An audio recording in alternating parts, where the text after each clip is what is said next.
హరి ఓం శ్రీ గురుభ్యో నమః. వాక్య విభూతి అనే శీర్షికలో భగవాన్ సత్యసాయిబాబా వారి ఉపదేశం తెలుసుకుందాం. సాయి శరణం, బాబా శరణం. ద్రష్టను గుర్తించడం ఎలా సాధ్యమవుతుంది?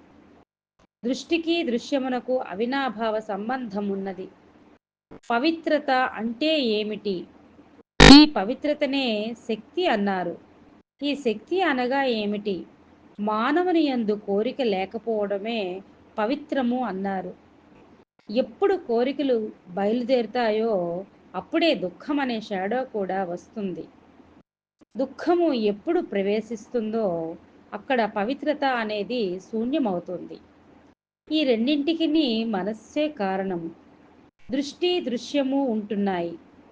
దృష్టి ఉండటము చేతనే దృశ్యము చూడగలుగుతున్నాము. దృశ్యము ఉండటము వలనే ద్రష్ట చూడగలుగుతున్నది.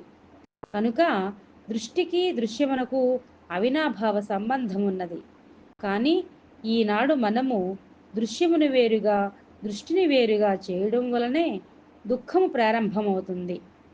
దృష్టి దృశ్యము ఒకటైపోవాలి. దీనినే ఏకోహం బహుశ్యాం ప్రజాయేయేతి అని వేదము చెప్పింది. కనుక ఏకత్వమే అనేకత్వముగా పరిణమించింది.